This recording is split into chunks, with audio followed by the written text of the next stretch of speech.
मुख्यमंत्री नायब सिंह सैनी ने सन्निहित सरोवर पर किया दीपदान और ब्रह्म सरोवर की संध्याकालीन महाआरती में भाग लिया। अंतर्राष्ट्रीय गीता जयंती महोत्सव के सांस्कृतिक कार्यक्रमों का हुआ समापन। सीएम बोले, मात्र 11 वर्षों में 6 देश में हुआ अंतर्राष्ट्रीय गीता जयंती महोत्सव का कार्यक्रम। हरियाणा के मुख्यमंत्री नायब सिंह सैनी ने आज अंतर्राष्ट्रीय गीता जयंती महोत्सव के सांस्कृतिक कार्यक्रमों के समापन समारोह पर सन्निहित सरोवरों पर दीपोत्सव कार्यक्रम में दीपदान किया। वहीं मुख्यमंत्री नायब सिंह सैनी ने सभी प्रदेशवासियों को गीता जयंती महोत्सव की शुभकामनाएं दी। आपको बताते चले, मुख्यमंत्री नायब सिंह सैनी ने कहा कि अंतर्राष्ट्रीय गीता जयंती महोत्सव का आगाज 15 नवंबर को किया गया था और अब की बार अंतर्राष्ट्रीय गीता जयंती महोत्सव 21 दिन तक मनाया गया है। उन्होंने कहा कि आज अंतर्राष्ट्रीय गीता जयंती महोत्सव के सांस्कृतिक कार्यक्रमों का समापन समारोह हुआ है और इस बीच के प्रधानमंत्री नरेंद्र मोदी ने भी 25 नवंबर को गीता जयंती महोत्सव में पहुंचे थे और मन की बात कार्यक्रम और अपनी जनसभा में कुरुक्षेत्र का जिक्र किया था। आपको बता दें, मुख्यमंत्री नायब सिंह सैनी ने कहा कि मात्र पिछले 11 वर्षों में इस गीता जयंती महोत्सव को अंतर्राष्ट्रीय स्टार की पहचान मिली है। मुख्यमंत्री नायब सिंह सैनी ने कहा कि बंगाल सहित देश के कोने कोने में अंतर्राष्ट्रीय गीता जयंती महोत्सव मनाया जाएगा, क्योंकि भगवान श्री कृष्ण ने अपने मुख से मानव मात्र के लिए गीता का संदेश दिया है।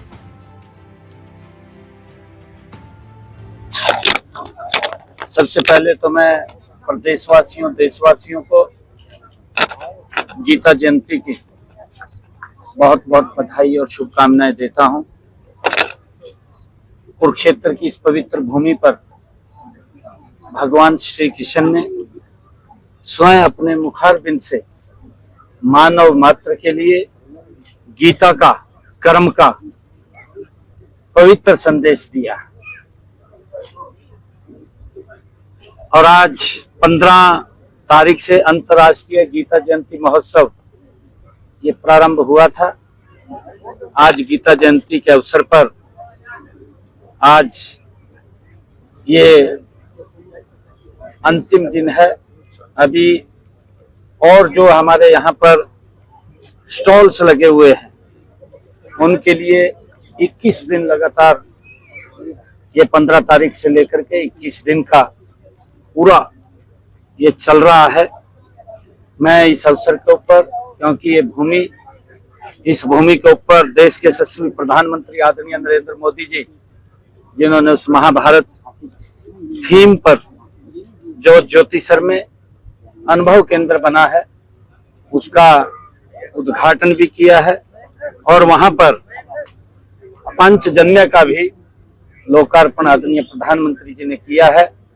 हमें खुशी है इस बात की कि आदरणीय प्रधानमंत्री जी ने इसकी चर्चा यहाँ तो की है कुरुक्षेत्र की भूमि पर, परंतु उन्होंने कर्नाटक की उडुपी और मन की बात के कार्यक्रम में गीता जयंती महोत्सव और अनुभव केंद्र की बात कही है, जिससे कि पूरी दुनिया में ये बड़ा संदेश कुरुक्षेत्र का गया है और बहुत सारे लोग इस कुरुक्षेत्र की अनुभव केंद्र को देखने के लिए, उस महाभारत कालीन थीम को देखने के लिए यहाँ पर आएंगे।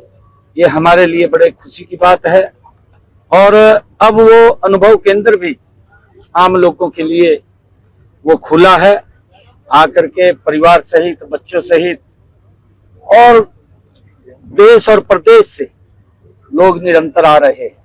48 को उसको लेकर भी आज बातचीत की गई है, लोग पहुंचे थे और हर जगह से वो लोग उसके लिए जो महाभारत कालीन जो हमारे तीर्थ स्थल हैं उनकी हमने गांव स्तर के ऊपर एक समिति बनाई है। उस समिति को हमने कहा है कि आप अपने अपने इन तीर्थ स्थलों का ध्यान रखें, उनकी स्वच्छता के लिए, उनके नवीनीकरण के लिए, उनके सुदृढ़ीकरण के लिए, ताकि बाहर से जो लोग आए तो कुछ ना कुछ वो यहाँ से छाप लेकर के जाएं, उनको ये महसूस हो कि ये उस महान पुरुष का तीर्थ स्थल है। सभी तीर्थ स्थलों की समितियों के आज लोग आए थे, उनको हमने आग्रह भी किया है और उनमें बड़ा जोश भी था, उत्साह भी था। और हम देख रहे हैं गीता जयंती जब 2014 में देश के यशस्वी प्रधानमंत्री आदरणीय नरेंद्र मोदी जी इस कुरुक्षेत्र की भूमि पर आए थे तो उन्होंने अपने मुखारबिंद से कहा था कि गीता कुरुक्षेत्र को हम इसकी पहचान दिलाने के लिए बड़े स्तर के ऊपर काम करेंगे।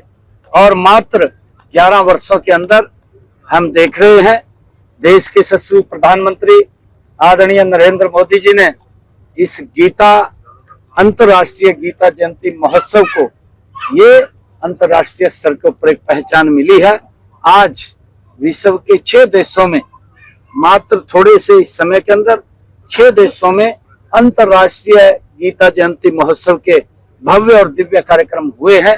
और हर वर्ष गीता जयंती के अवसर पर लाखों की संख्या में लोग कुरुक्षेत्र आते हैं। बंगाल में भी बड़े स्तर पर मनाई जाएगी और गीता का पाठ बंगाल में भी मनाई जाएगी, क्योंकि देश के हर घर में, हर राज्य में ये अंतर्राष्ट्रीय गीता जयंती महोत्सव, क्योंकि भगवान श्री कृष्ण ने ज्ञान का संदेश, कर्म का संदेश मानव मात्र के लिए दिया और हमें इसे अपने जीवन में उतारना चाहिए। हर समस्या का समाधान गीता है।